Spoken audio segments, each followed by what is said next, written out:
தளபதி விஜய் அவர்கள் பார்த்தீங்கன்னா, அவருடைய கடைசி படமான ஜனநாயகன் படத்த முடிச்சுவிட்டு, தற்போது அவருடைய அடுத்த அரசியல் நகர்வுகள யோசித்துக் கொண்டும் இருக்காரு. தற்போது பார்த்தீங்கன்னா, தளபதி விஜய் அவர்கள் தமிழகம் முழுக்கவே உள்ள அனைத்து ஊர்களிலுமே சுற்றுப்பயணம் சென்று, அங்குள்ள மக்கள நேரடியாக சந்தித்து பிரச்சாரமுமே செய்ய இருக்காராம். 2026 தமிழக சட்டமன்ற தேர்தலுக்காக தற்போதே அதிரடியாக ஆயத்தமாகிட்டு இருக்காரு தளபதி அவர்கள். இவரோ இந்த பக்கம் இப்படி அதிரடியாக அரசியல கலக்கிட்டு இருக்காரு. இவருடைய மகனான ஜேசன் சஞ்சய் அவர்கள் இயக்கத்துல பின்னி படல் எடுத்துட்டு இருக்காரு. இவருடைய முதல் படத்தை லைகா நிறுவனம் மிக பிரம்மாண்டமாக தயாரிக்கிறாங்க.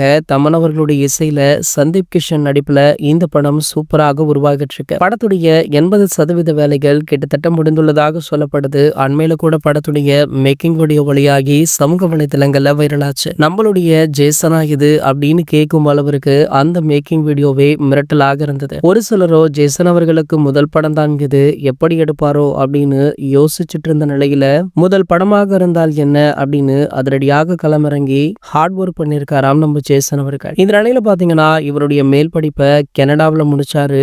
தற்போது இவர் மீண்டுமே வெளிநாடு செல்ல இருக்காரு. அதாவது இந்த படப்பிடிப்பு முடித்த கையோடு இவர் வெளிநாடு சென்று அங்கு ஒரு ஹாலிவுட் படத்துல உதவி இயக்குனராகவுமே ஒர்க் பண்ண இருக்காரு. சோ அதற்கான வாய்ப்பு தற்போது வந்துள்ளதாக சொல்லப்படுது. இதற்கான அறிவிப்பை ஜேசன் அவர்களை அதிகாரப்பூர்வமாக அறிவிக்க இருக்காரு. இது போன்ற சினிமா செய்திகளை பற்றி நீங்க உடனே தெரிஞ்சுக்க நம்மளுடைய சேனலை மறக்காம சப்ஸ்கிரைப் பண்ணிக்கோங்க.